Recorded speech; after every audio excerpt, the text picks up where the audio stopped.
So I think let us go forward with the content. So Dr. Narender Vunyale is one of the senior professors at the Narsimunji Institute. He comes from the Department of Finance and Accounting, and I think he's a star researcher. He's one of the few professors who's been chosen by the Reserve Bank of India for a special project, as well as he's done a number of academic papers. He's one of the well-regarded MBA and executive MBA professors out there. So I think hopefully he'll make life very simple for us. And I mean, I can talk about the multiple organizations that he helps play a role in, all the way from railways to Hindalco to the AIDS Foundation to multiple other centers and corporations of excellence, both across India and beyond. But I think there's nothing like hearing true content to bring something to life. So I think with that, Dr. Narender, if you could take us away with a very exciting topic that we're looking forward to, which is really make sense of a balance sheet and bring it to life for us. Because most people here, I expect when we hear the word balance sheet, we kind of get scared because the CFO might be sitting in the room and we run a mile the other way. So if you could help us, please. Yeah. Good evening, everyone. Basically, I am an accounts teacher and teach finance and accounting courses at the management program level. And I also taught undergraduate level and executive PG level with a lot of exposure to industry. And basically, when I go to industry, I have one serious thing that I face, or a lot of my MBA students come and say is understanding accounting is difficult. Accounting is one area which is, where we get critically, falter and make mistakes. So first and foremost thing that I would like to tell you is, like, as a doctor, you need to empathize with the patient. For an accounting teacher, basically, or an accounting student, first thing that we need to learn is leave our shoes and get into the shoes of the business. When I say this statement, I am making a very simple statement. We have to leave our shoes and get into the shoes of the business. So when I say shoes of the business, it is the financial statements of the business that you are expected to prepare, or the business is expected to prepare. And when we are seeing it from our eyes, our left looks right and our right looks left in the mirror. So this is the major problem the students commit, or fall into the trap of. So when I say salary, people say that it is income. Salary is my income. So sorry, because salary is never earned by a hospital. Salary is paid to the employees of the hospital, and it is an expense. So this is where is the conflict which comes, and that is where people fall in trap. And that is the reason why most of the times the people find it difficult. Second most important thing is that what is it that we are looking at? Why is it that financial statements we are preparing? So here I would share my PPT and just would like to present a simple thing. So basically, what is financial accounting and financial reporting? Now, first important thing that we need to understand is the agency theory. That is, we have investors who invest money in the business, and there are people who run the business. Now, the people who run the business are called as agents, and the people who invest money are the principal. That is, as I am a shareholder of a Tata Motors Company Limited, I would buy shares and invest money in the shares of the Tata Motors. But Tata Motors is run by a board which is elected by me, that is the shareholders. But as a retail shareholder, the activism or retail shareholder selection in the participation of selection for the board is less in India. We have major shareholders who are selecting the boards, but generally it is expected that the agents, the board, the management of the company is responsive to the principal shareholders. So this is the first thing. Second thing is, how do the agents communicate to the shareholders and make them understand and aware that whatever investment is made is fetching the return as well as safe of its money. That is, I am the investor. I have invested about 30 lakhs or 40 lakhs rupees in a company. I would love to know what is the return that my 30 lakhs is giving me back, as well as how much sustainability is the business in, what is the financial position. I mean, means is my money intact, or is it that from the money that I have invested, they are giving some money and they'll close in between in future. So this is where the agents are expected to communicate with the shareholders, the principal investors. Now, when we say it is the communication, then that is where the language of business comes. That is what we call it as accounting. So the very important thing that I need to understand is that there is a investor, there is a manager. The manager is managing the business in the form of money invested by the shareholders. This manager is responsible to communicate to the shareholders about the financial performance, about the financial position, and about the cash flows that the business is in. That is where the entire aspects come. So there are two important aspects. One is a financial accounting, and the second one is financial reporting. Now, accounting is basically inside the organization as to how the organization is proceeding with its transactions. Whereas reporting is I make a proper sense of the reports or the data and compile them in the format and submit them to the investors to understand. So that is where the two different components come. One is financial accounting and one is financial reporting. Now here is where there is a concern. That is, whenever there is a financial reporting, there is a doubt, a dilemma expressed. Is there any window dressing done by the financial reporting entity? Now that is where, as a manager, they may indulge in such aspects. So that is where we basically need to look at the reports and try to understand. And one of the important sources of the information that is available for the investor is the financial statements. That is where the investors and the other institutional investors who are principal investors will look into and dig into to detect if there is anything which is going wrong. That is where the financial reporting practices have to be transparent, ethical, and genuine. Now, so very important, that is we have looked at sources of finance. For any business to start, we require money, and the money is given by the investors. Now, the investors are the people who are principals. Investors, those who invest in the form of equity, will become the owners, and the investors, those who invest in the form of debt, that means those who lend, they become the stakeholders. They too have the interest in the company because they have to earn back their interest and as well as the principal that they have invested in the business.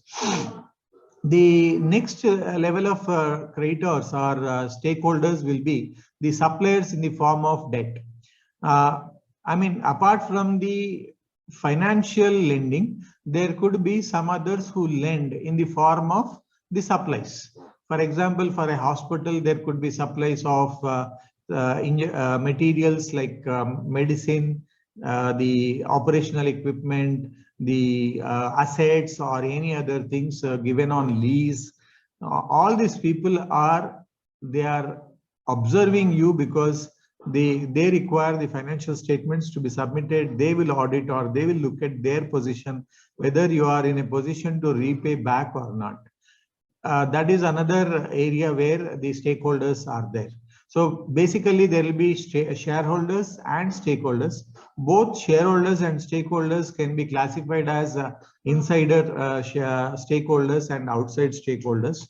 So the internal stakeholders are like employees. They are also concerned whether the organization is performing well or not. The manager who is looking at the company and continuously working on it.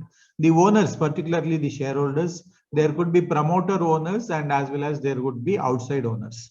Again, the promoter owners are generally, there may be sleeping promoter owners or there may be active promoter owners.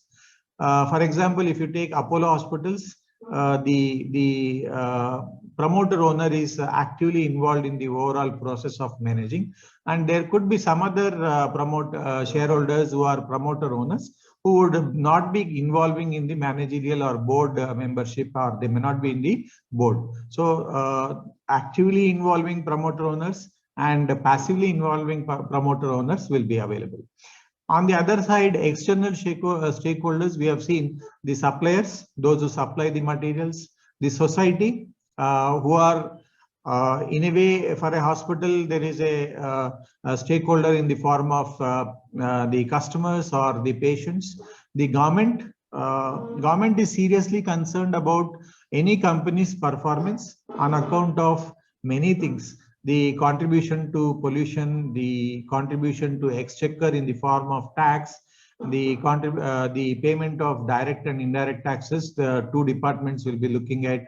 The others, those who look at adherence to the law. Even if you look at the corporate social responsibility, first responsibility of any company is for the shareholders.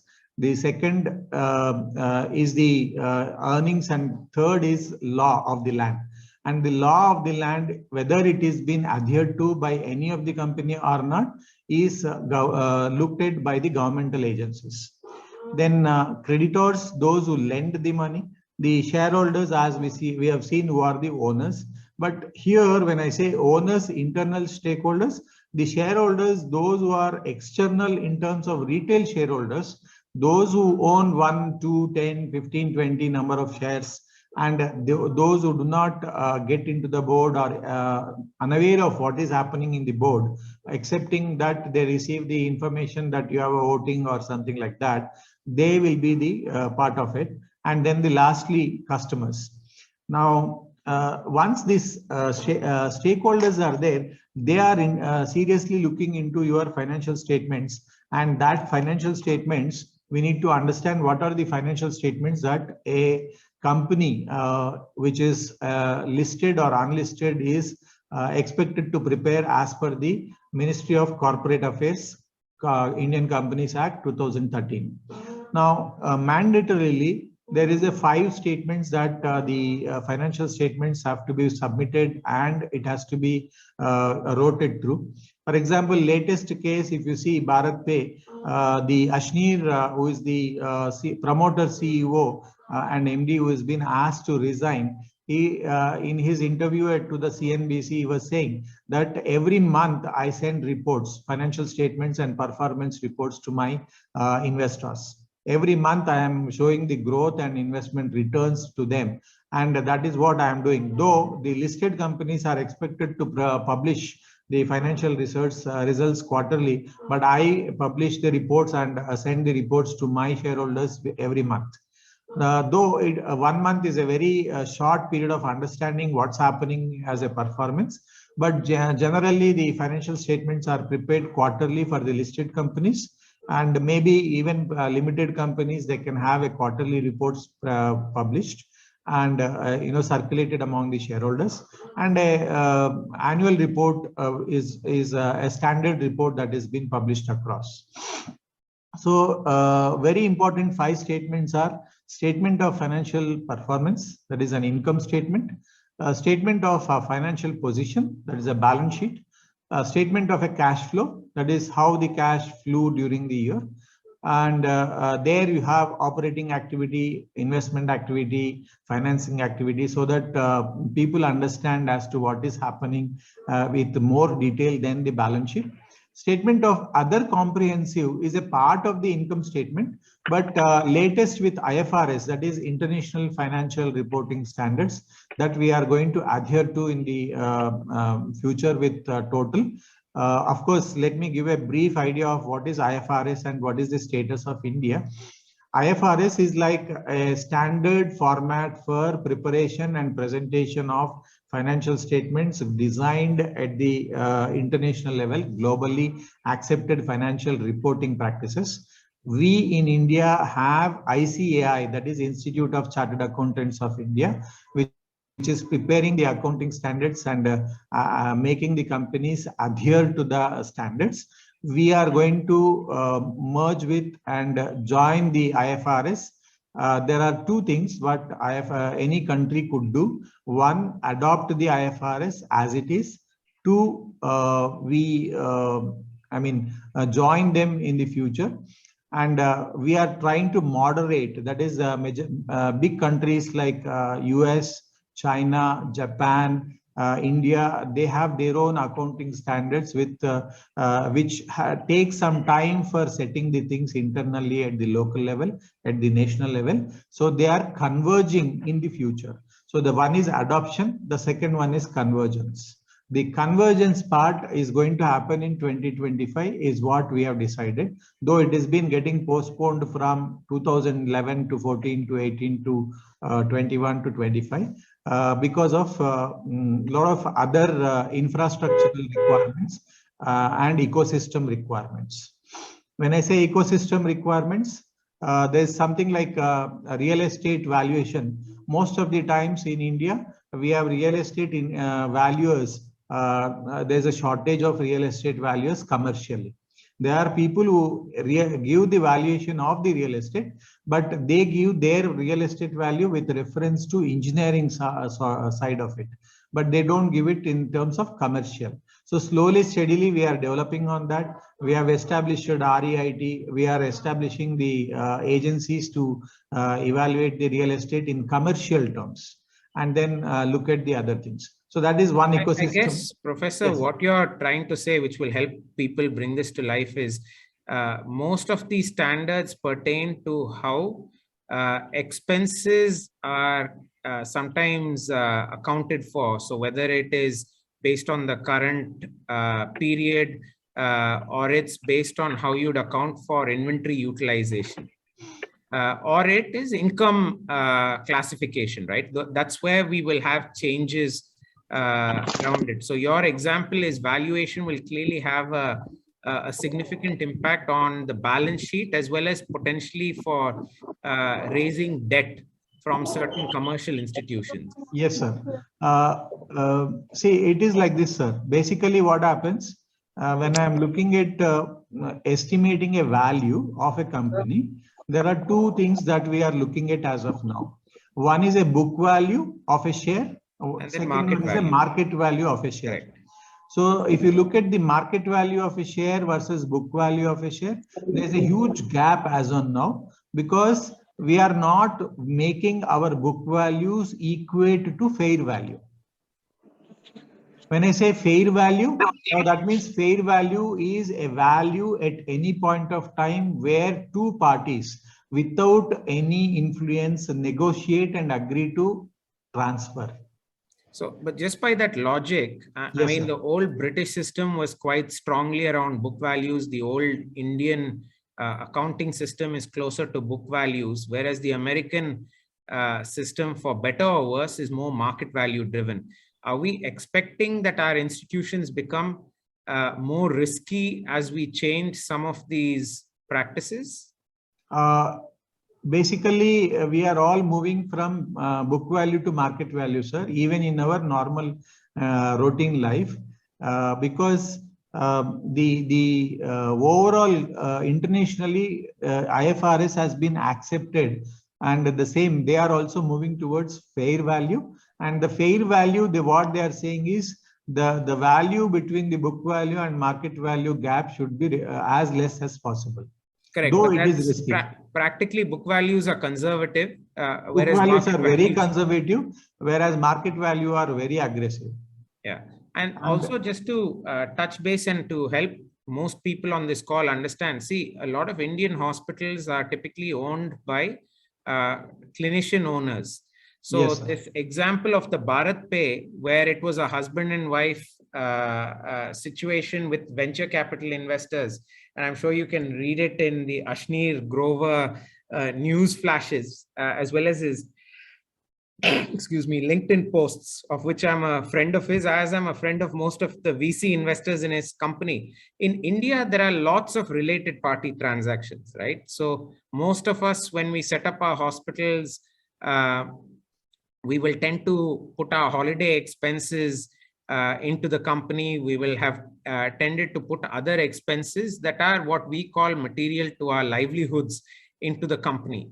As we get more external investors, we sometimes have to therefore start living up to the top standards of professionalization, where the amount of related party transactions are highly reduced or extremely well controlled. And I think in this particular case, it was a combination of significant amount of related party transactions that sent alarm bells to the investors out there. That is my understanding of the situation. Is that fair, sir? We are yet not clear with whether it is true or not, sir. The allegations are such that they have used up the money where there are no proper vouchers for it. For example, you're saying fraud, not even related party. Yeah, it is not even related. It is related party. I'll give you because you raised that issue. The Mrs. Ashneer Grover had given 3.77 crores to her brother as a HR consulting firm for the process of recruitment. But the audit found that the recruitment was done directly by BharatPe.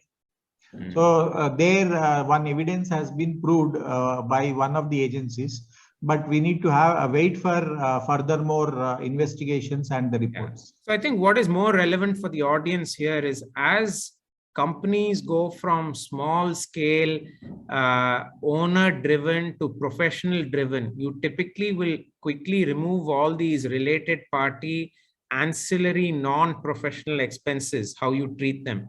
So you will have fair market salaries rather than cosmetic created salaries. Loans to directors are now under heavy control with the Companies Act. And things like that are no longer acceptable in the way we treat accounts, especially in professional organizations. So some of you may see it where sometimes a clinician collects cash in their outpatient department or gets cash from a patient. When it's not accounted, it's clearly considered by the government as something that is not an accepted practice of accounting, because it has to go by books, it has to be officially declared, and it has to be taxable. So those are examples when that you will go through some pain as a company professionalizes. It's normal, but it's something that all institutes have at some point or the other gone through, from the top ones like Apollo to the smaller mid-sized ones, and some deal with it better than others. That is the reason why most of the partnership fails, sir. One of the partners is active, the other partner is not active, or both are active, but they tend to have doubts on the others. Reason being, we do not have professionalism and in terms of full transparency of revenues and expenses. Correct. Yeah. I think keep going ahead, sir. It's a good conversation. Yeah. So the next one is the other comprehensive income. Basically, this is where we are moving from fair value, our book value to fair value, sir. Here, the investors would understand how much of appreciation or unrealized profits or unrealized losses are existing in the balance sheet or an income statement. Say, for example, I have a building which is worth X in the books of accounts, but because of appreciation in the value of the asset, due to fair valuation and presentation in the balance sheet, there is an appreciation and there is an income. That is where you can present it in the other comprehensive income. This is what IFRS has brought the major changes into our Indian this thing. For example, I'll give you a mark-to-market sort of a security. When I say mark to market, that means if I am holding shares of an X company, let us say Tata Motors shares I bought at 150 rupees. Today, the market price, or as on the date of the closing of financial statements, the price is 450 rupees. That means I have made a profit of 300 rupees on that. So this is still, I hold the shares. I have not sold in the market. Therefore, I call it as income, but not realized. Other comprehensive income, which is unrealized profits. Am I clear? Thank you, sir. Yeah. So the statement of other comprehensive income is what will make us understand what is the gap that is being bridged in between the book value and market value of a share in any part at any point of time. That is what will indicate us. Then the next one is statement of changes in equity. Now here, basically, like the shareholder has become somewhere around 8.5%, the real promoter, and slowly withdrawing or reducing his shares. That means you can look it with different viewpoints, and you can comprehend from the overall systems as to why that is happening. And you may write to the board for further clarifications or anything. Then the notes on financial statements, like for example, how risky is the business? That is, today the value is excellent, but how much of risk that the business is holding? This is where we have been asking, that is the new financial statements have to give what are the risk contracts that the organization has entered into. Like for example, an option or a future or any other currency swap contracts, etc., which can influence the value of the share at any point of time. So this is where the entire financial statements will be there. I'll be throwing more light on the balance sheet and show you one major aspect, that is deferred tax asset and deferred tax liability. That will give you more important thing. Now here I have put specifically this aspect, that is capital versus revenue, and I put only one single line, that is nature of the business. Now here, whenever we are saying something goes into balance sheet or something goes into income statement, this is where a lot of people or a lot of organizations make manipulations, or even your chartered accountant may advise you to shift it. So when we are looking at it, what is important is we need to understand the nature of the business. But I have also put for one more reason, that is, in India, we have not given the format for income statement, but we have given a format for balance sheet. Now, why? The important reason why we have not given a format for income statement is the income or expenditure, which is revenue expense chargeable to income statement or profit and loss account, is to be decided by the board of the company as per the nature of the business. It is self-declared and self-propelled. Whereas in the US, they have formats for every different nature of the business, a separate format of income statement and balance sheet, which has been exploited by the businesses, and earnings management practices they have indulged in. Because of that, there were a lot of issues during 1990 and 2000, and because of that, they came with the Sarbanes-Oxley Act in 2001-2002. So that is where Indian businesses are more dependent upon UK-based, concept-based accounting standards have been used. And that is not a concept based, but it is a rigid format based accounting is used in the case of US. So if this is the difference is there, because if you speak to any other professional from the US, you may have such gap and thought in the process, and that difference you should be able to take it. Now, so supposing what is nature of the business and how do I decide? Suppose a automotive company, which is a retail outlet or an outlet which is authorized dealer for Maruti, is buying some 18 cars, 20 cars, 30 cars of Alto, Brezza, whatever models that they have, then these cars are nothing but inventory. They are part of the inventory of the business. It is a revenue expenditure. Whereas a hospital owner, a doctor is purchasing a car, a Ciaz car for his purpose, for his hospital purpose. This is purely a capital in nature. Now, how do you decide whether it is a revenue in nature or a capital in nature? Basically, the nature of the expense or income is recurring. If it is recurring, it is revenue expenditure or revenue income. If it is non-recurring, it is not reoccurring. I purchase a car as a hospital owner. I purchase a car once in a time, once in a year or twice in a year or maybe so, and with an intention not to resell or use to gain from it. That is the nature of the business which will determine. Now, that is where we need to understand. So what goes into balance sheet is capital expenditure. Now, when I say capital expenditure, it is the asset which will go into the balance sheet. It is the revenue expense which will go into the income statement. Now, in your words, in the hospital terminology, the olden days, 80s, 90s, we used to have syringe sterilized and given injection again. If you look at the sterilized injection, the injection is reused continuously and it is used for months and so many times.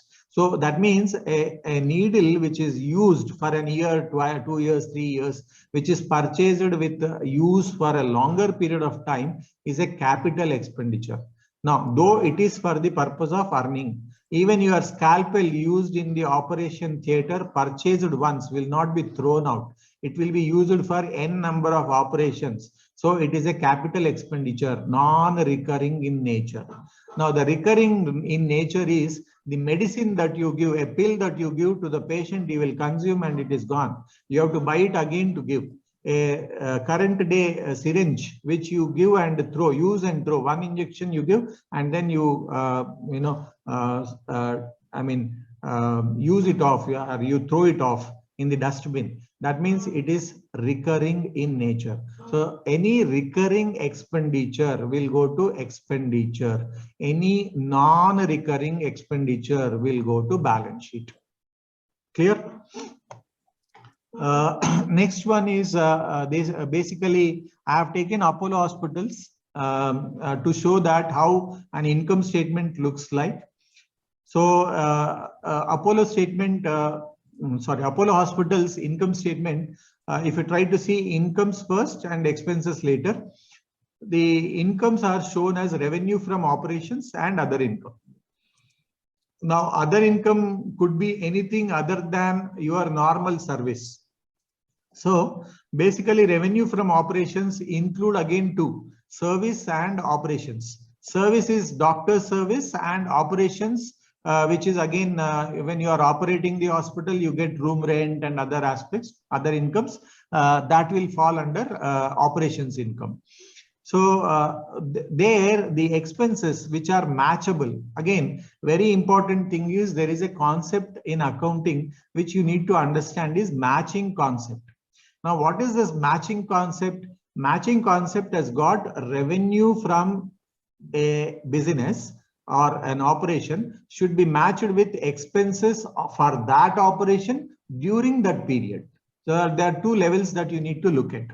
One, a revenue income that is earned during a period for that service and expenses for that period during that period. So these are the two things that you need to match. So when I come to the expenses, you will be looking at the cost of materials consumed to deliver and earn that revenue, purchases of stock in trade, and changes in inventory of stock in trade. Now, what basically we understand from changes in stock in trade, inventories of stock in trade is you would not have consumed the entire inventory of the last year. So you have an opening inventory, you purchase some inventory, and then you consume some inventory. After the consumption of the inventory, you are left with some inventory. That changes in inventory is what is reflected here. So when I say it is cost, it is nothing but estimation of cost of goods sold. So I'll just deviate from the PPT and share an Excel so that you understand what is cost of goods sold. So last year inventory, I have, let us say 30,000 rupees worth. During the year, I purchased 2,87,000.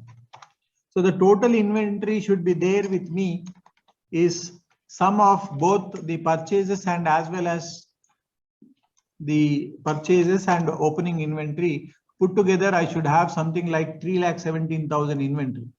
But in the closing, I have inventory worth something like 22,000. So that means the inventory consumed or cost of inventory consumed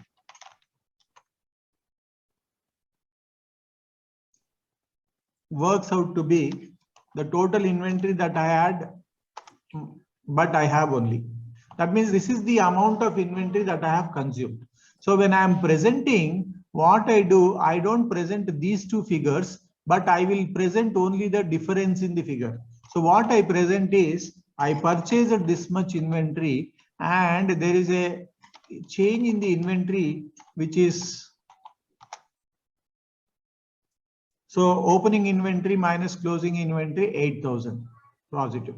That means the total consumption of the inventory is again 2,95,000. Right, sir?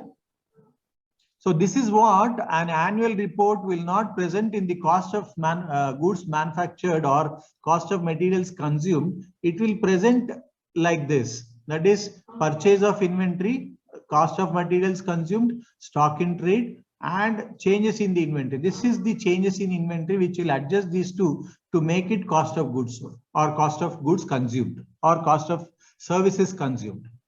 Then these are employee benefits expenses, 34,736. This need not be again a cash payment entirely.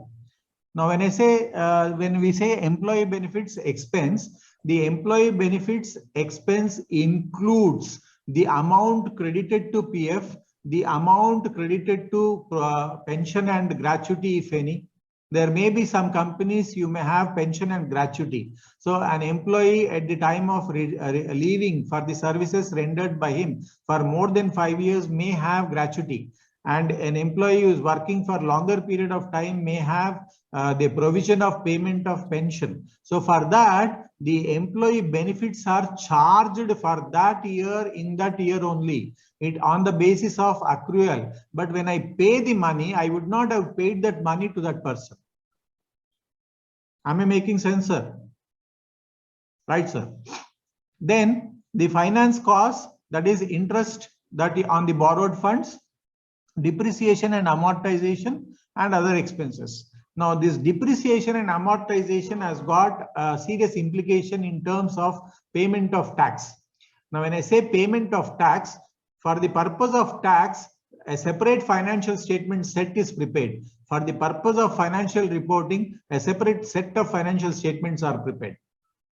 I repeat, there are two types of financial statements an auditor prepares. One for the purpose of financial reporting, one for the purpose of taxation. Now, why so? Because governments across the world encourage businesses and reinvestment of money in the business. For that purpose, they allow accelerated cost recovery system in the form of higher depreciation claim in the early years of asset.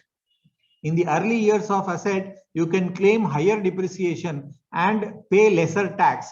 Later years, that asset will be with you and you will be earning the income and paying higher tax. Now, because of that, there is an item which will crop up in the balance sheet in the financial reporting known as deferred tax liability. And there is an opposite to that is deferred tax asset.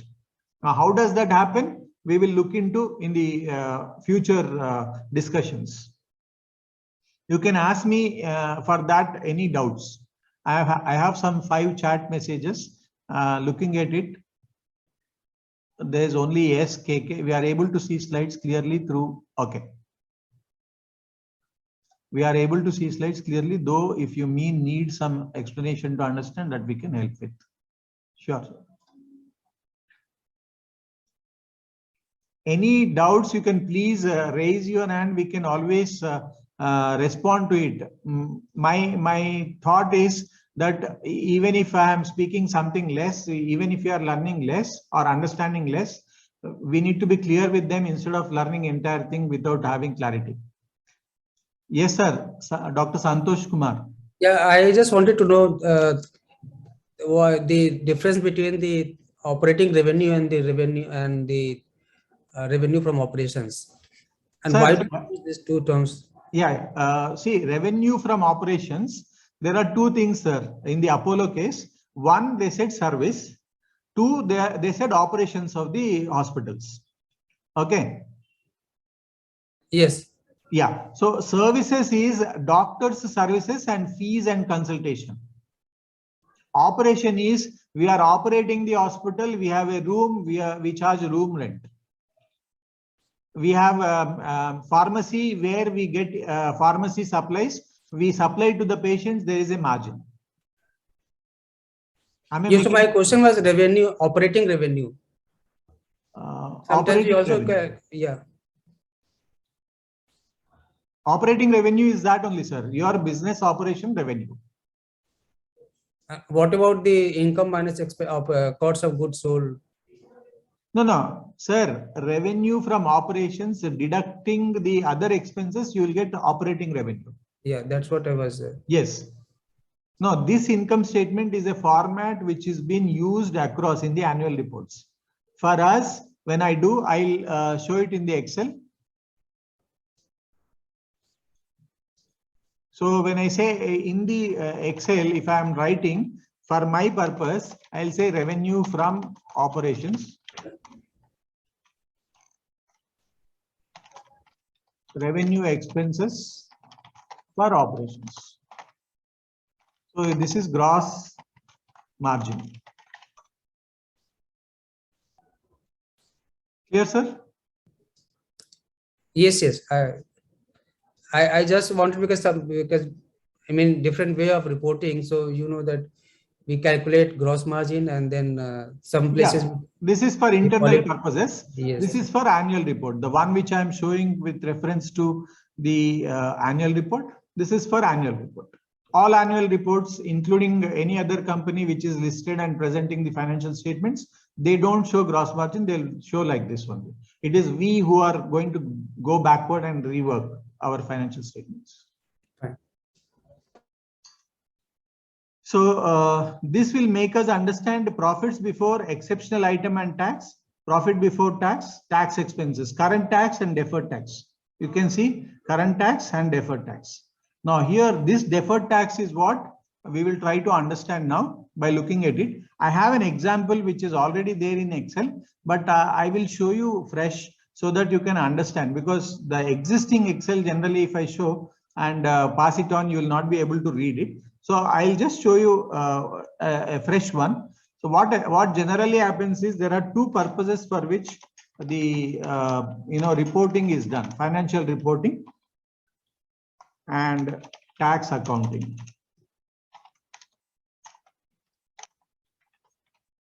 What generally happens is, let us say you purchased an asset versus 100,000. I'll just use 100,000, simpler figure. And you say profit before EBITDA. I hope you understand what is EBITDA.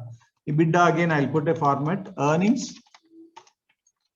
before interest, tax, depreciation,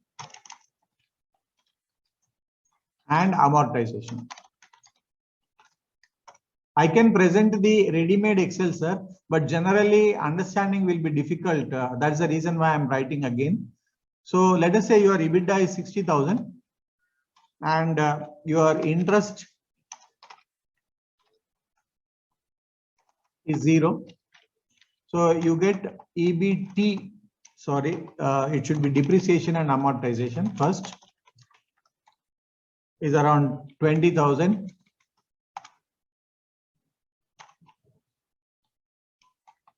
This is 1 lakh rupees is an asset. And let us say 10,000, 10% is the depreciation. And you charge depreciation for about 10 years. So it's a second year, third year, fourth year, fifth year, sixth year, seventh year, eighth year, ninth year, 10th year.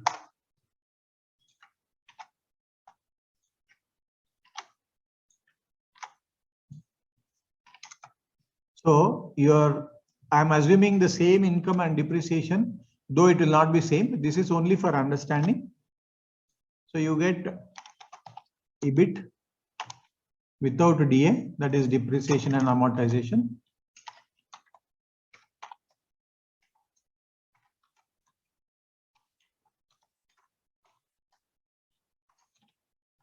Interest, I'm assuming it to be 0 so that it's a debt-free hospital. EBT.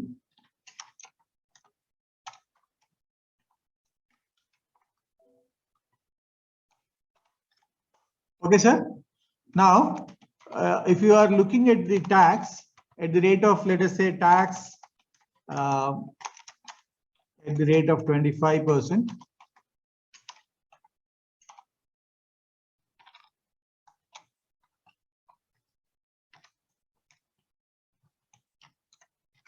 You should have paid 12,500 as tax, and your EAT is 37,500. But for the purpose of tax, what you are doing is your gross income is same. Your depreciation and amortization, you are allowed to charge 25%. So you charge 25%. From here onwards, you can't charge any depreciation because your asset depreciation you have used off in about 4 years. This is where we call it as modified accelerated cost recovery system. When you go abroad, you will see this term extensively used. Accelerated recovery system. That means the cost of the asset 1 lakh is recovered at a higher speed than the normal speed that you are looking at. So because of that, your EBIT will become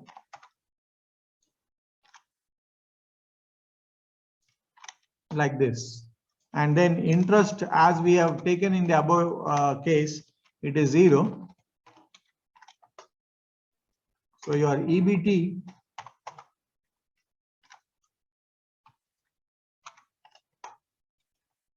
tax at the rate of 25%.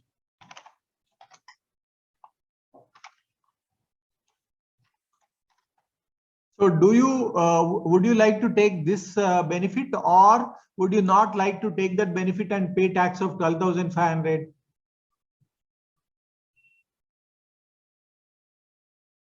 Generally, everyone would prefer taking this route. And because of that, your EAT at a higher earlier part will be like this.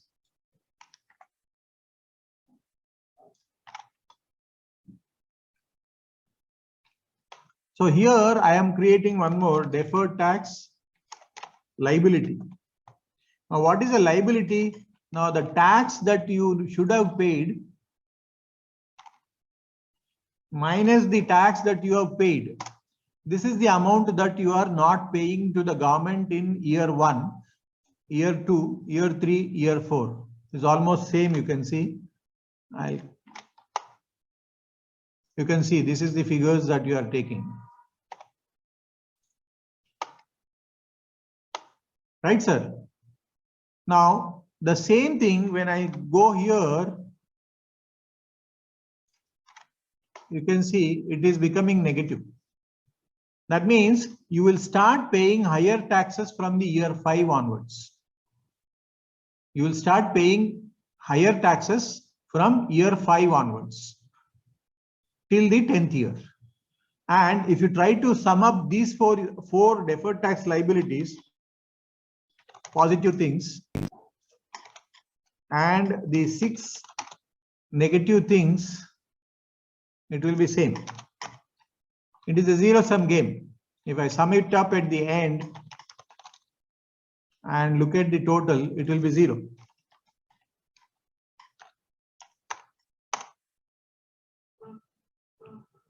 But what is the purpose for which government allows this is that governments encourage you to reinvest this money into the business in the early years so that you generate higher income for yourself and pay higher income tax in the future years. Reinvestment strategy. I just tried to present the latest, the thing that you have, what is a deferred tax asset, so that each and every item of the income statement is covered. Okay. Now, this is the other comprehensive income. We'll see remeasurement gains on deferred benefit plan. Items that will not be classified to profit and loss account, they are directly put to the balance sheet. I mean, they cannot be included in the profit and loss account. These are unrealized profits or unrealized losses. and this is comprehensive income. Paid up share capital, number of shares, EPS is there. So this information you can always read through. If there are any doubts, you can generally ask. This is the profit and this is a transfer. Debenture redemption reserve is a allocation, appropriation of profit so that we can repay the debt.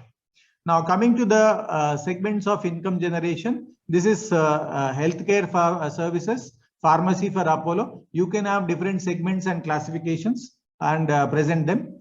The statement of financial position is a balance sheet, and balance sheet generally I try to take the balance sheet part where we will see how the presentation is done of the money invested in subsidiaries, how many subsidiaries are there, why we should take, and what are all these things. So before we go to subsidiaries and all, one concept that I would like to present is standalone company and a consolidated company. Standalone company means hospitals, Apollo Hospitals itself as a business unit, a separate strategic business unit separately established, and financials are computed on that. And this firm has invested in others, let us say Apollo Pharmacy or any other firm, and there it holds the equity more than a certain percentage. Then this will become part owner of that business, and this becomes holding company, that becomes a subsidiary. That means Mehta Hospitals starts another Samir Hospitals in Chennai, then Raj Hospitals in Telangana, then Naidu Hospitals in Andhra. There the hospitals investment equity is more than 51% held by Samir Hospitals only or Mehta Hospitals only. Then that means it is indirectly owning that company. That balance sheet of all the 3-4 companies also should be merged with the parent company. So the parent company, subsidiary company, parent company, children company, all children should be merged and presented in the parent company. So that is where I will be sharing the PDF document to show that, so that it will be easy. So there's one question that has come up from Dr. Ritu around depreciation. Is there a defined system? I mean, to me, it varies based on the type of asset, right, on the other end? Sir, the Income Tax Department, that is as per the Income Tax Act 1961, there are different set of depreciation rates given for different set of assets. For example, a book purchased by a doctor, let it be 1 lakh, 2 lakhs, whatever it is, within 1 year you can write off the entire value. Knowledge asset, a computer system, 1/3 is allowed as per income tax. Ministry of Corporate Affairs may allow you to charge 5 years, 20% per annum. So the Ministry of Company Affairs depreciation rate and the Ministry of Income Tax, that is Income Tax Department rates are different. Income tax rates are generally above the company corporate affairs rate, so that you get the benefit of recovery of the asset in the early years. Correct. So I think the question is probably pertaining a lot to imaging equipment and lab equipment and the likes, which probably have clear standards that are recognized nationwide. I don't think there's a problem there. Building is definitely got clear standards. Yes, sir. So second important thing that you can claim a higher depreciation or write-off is R&D. That is, if you are doing any R&D, any equipment, including land and building, you can charge as an expense. Though land and building is a capital asset, CapEx, it is a non-recurring expenditure. But if you are spending money on building for R&D, and if you are proving that, then you are allowed to charge 100% to the profit and loss account. R&D, research and development. That is again central government's initiatives for promoting research and development in the country, which has been existing from the early 60s itself. So these are the subsidiaries, sir. You can see Western Hospitals, Total Health, Apollo Hospital UK, Singapore. So like that, if you try to see, there are 35 companies. Last one is 35. You can download this annual report using Google. This is the page number 61 and 62. In my PPT numbers I have put.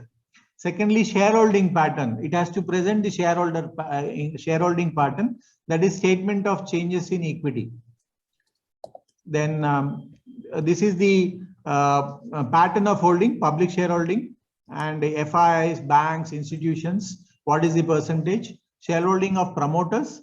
Who are the promoters? Pratap Reddy, Sucharita Reddy, Preeta Reddy, you can see Aditya Reddy. And in all these things, you can see a lot of people will not be there on the board. So that is where you will see the active promoter shareholders versus the non-active or passive promoter shareholders.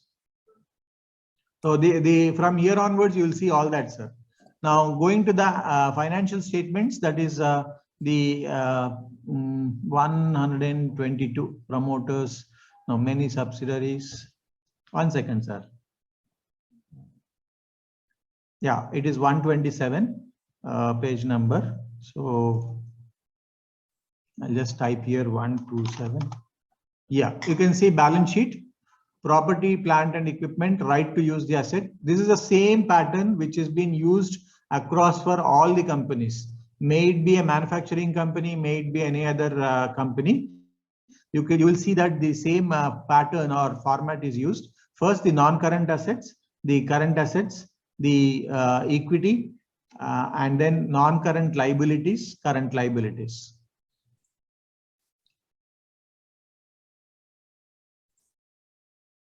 And for everything, there is a note, index note is given. So if you want to have a clear-cut idea and detailed idea about property, plant and equipment, the note 5 will give us more details of what property, what plant, what equipment the Apollo company, Apollo hospitals have.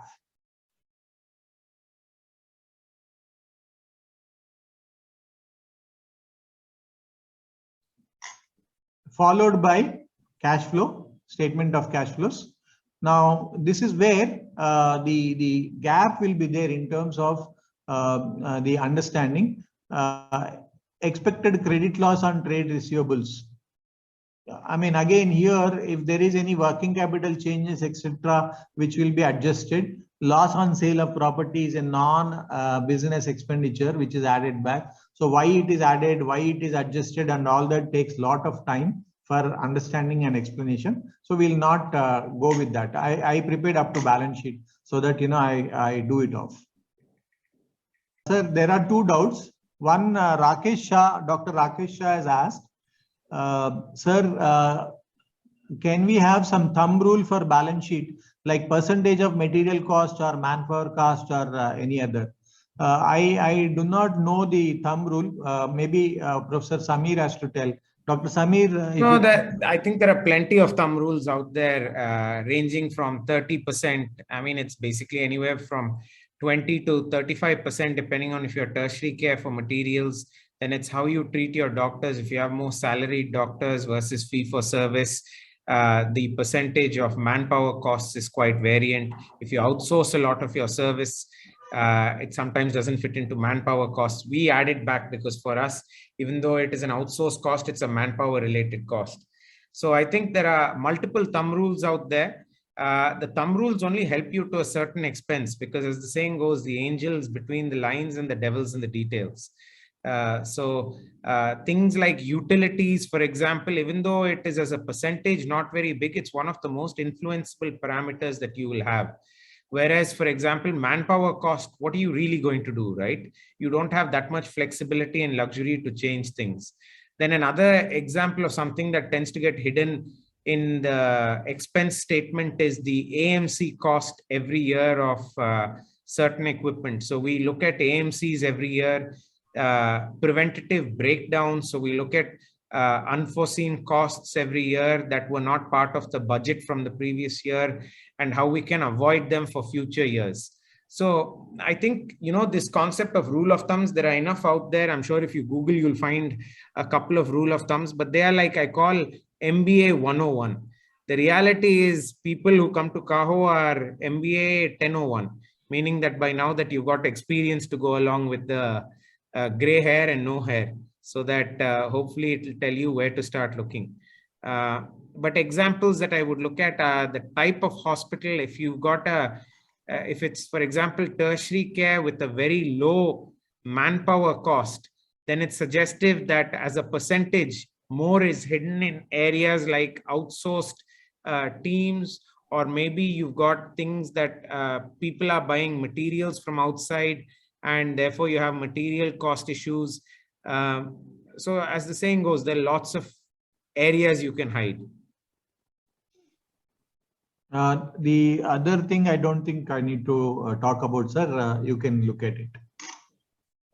I am through with the yeah, so I think one useful thing for everyone to understand is this concept of receivables and debtors, right? Especially with insurance growing as a percentage of your total income, your working capital is coming under stress as a hospital. If you do a cash flow analysis, you will understand this, and we weren't covering cash flow today, but in your balance sheet, you will have clearly your write-offs for some of these that age past a certain point. Sir, have you got any point of view on this debtors and receivables? Yeah, see, basically we have a simple methodology to understand. If you have any small ERP package, there is something known as aging analysis. Now, basically what aging analysis says is that when is the debtor booked, when is the patient got discharged, when should the money come back, and how many days got passed that money has not come. One statement, that single statement will enable you to understand if the money is not received for more than 30 days, more than 45 days, more than 60 days. You can have slabs of the days, cutoff points, and ask the report to be generated by the ERP system. It will give you the figures. But if you want to know as to who the individual or which agency or which mediator or which insurance company you need to address and look at, then you may have to dig down from there, and it will give you all the details. From there on, we can have a working plan, and we can have 1 or 2 executives sitting there and trying to get the reminders done and recovery done ASAP. That will reduce the receivables part and avoid any bad debts sort of a this situation. is a huge thing, guys, just so that you're clear about it. As insurance penetration grows, there are examples of people who haven't paid in a year. Writing that off is a very hard thing for any hospital to do. Sometimes if somebody's not paid for 5 years, yes, you'll have to write it off. But we have been paid after 3 years of chasing, sometimes from people like the Food Corporation of India and the likes, which are historically delayed payers. So I think make sure you get on top of your aging, because this for a smaller institute is a real risky pain and headache that you'll all have. And this is an area that working with organizations like AHPI actually pays off quite well, because the Association of Healthcare Providers has actually got some great support capabilities and some great networks for you to tap in to get paid at least, or find out who to talk to get paid properly. There is one alternative. One is like, it may be a cost sort of a thing. It will cost you a little, but if you have any banker who is going to fund you, your liquidity crunch can be avoided. Yeah, so factoring is beginning to only now come into the system, sir. In healthcare, we don't have too many factoring companies. No, basically 1990 Kalyan Sundaram committee has given this. We have separately 2 banks established, CAM Bank Factors and SBI Factors. PNB Factors failed and another bank did not start. Lateral part, now that because of system computerization of everything, and then small businesses using systems, etc., the role of factors is not visible outside. But in terms of funding, all banks are open with it. All banks are open. Yeah, so that's another area where you can collect, but keep in mind factoring loses you percentage points, and it's not immaterial percentage points. Yeah, 2 to 5% is quite expensive. Actually, no, it's around 1.5% to 2% for service and interest, which works out to be around 3 to 4%. Instead of losing entire money by not having a proper system, you can have a factor doing the job. Yeah. So, folks, I think that brings us to the end of our conversation. I think be kind on Professor Narender. I think this was an excellent session. He brought the P&L to life. He talked a little bit about the different systems, including the foreign standardization of systems of accounting standards. I think we also got in a little bit on some of the latest funda on Bharat Pay, which was an added benefit of Spice today. But I think more importantly than that, I hope you got a couple of good insights. And this is only the tip of the iceberg, folks.